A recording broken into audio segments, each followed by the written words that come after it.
আজ আমার ভিডিওতে আমি প্রথম ভিডিও ছাড়ছি। একটা থিয়েটারের গল্প নিয়ে ভিডিওটা করব। নাম হচ্ছে চেতনা। থিয়েটারের গল্পটার নাম হচ্ছে চেতনা। প্রথম অংশটা বলবো, শেষ অংশটা পরে আর একদিন বলবো। কুশীলব থিয়েটার ইউনিটের বাসটা এসে থামে সপ্তর্ষি সম্মিলনে ক্লাব ঘরের সামনে। ব্যস্ততা দেখা যায় সপ্তর্ষি সম্মিলনী ক্লাব সদস্যদের।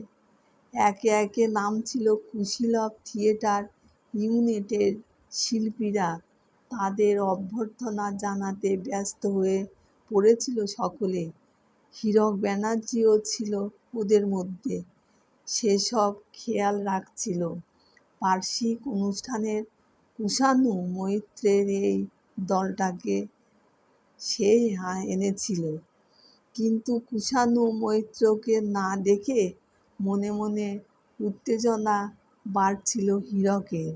কারণ আগের দিন রাত্রে ফোনে কথা বলার সময় হীরক জেনেছিল কুশানুদার শরীর বিশেষ ভালো নেই।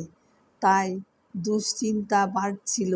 নানা কাজের চাপে সকালে ফোনে খবর নেবার সময়টুকুও পায়নি। এমন সময় জয়ন্ত নামেই কৃষাণুদার কথা জিজ্ঞাসা করে হীরক। আসুন জয়ন্তদা। কেমন আছো হীরক? ভালো। কৃষাণুদা, চিন্তা করো না, ও এসেছে, নামছে। ওর শরীরটা বিশেষ ভালো নয়।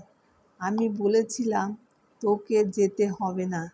আমি তো যাচ্ছি, কিন্তু কি আর ও কি সে কথা শোনার ছেলে? বলতে বলতেই বাসের দরজার কাছে দেখা যায় কৃষাণুকে। হীরক এগিয়ে যায়। কৃষাণু নামতেই হীরক জড়িয়ে ধরে। আসুন দাদা, আপনার জন্য খুব চিন্তা হচ্ছিল।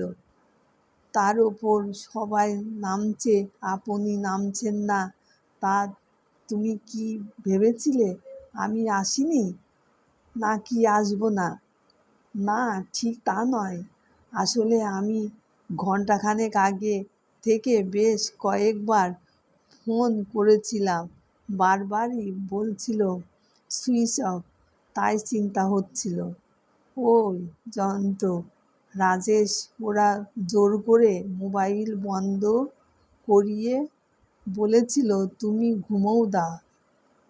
মাঝে রাস্তায় একবার বাস থামিয়ে চা খাবার সময় ডেকেছিল। সারা রাস্তায় ঘুমিয়েছি। ও তাই? এখন শরীর ঠিক আছে তো? হ্যাঁ। হীরক, হ্যাঁ। তিশাদি বলুন, ওনাদের নিয়ে ভেতরে চলো। এইটুকুনি এখানে শেষ করলাম।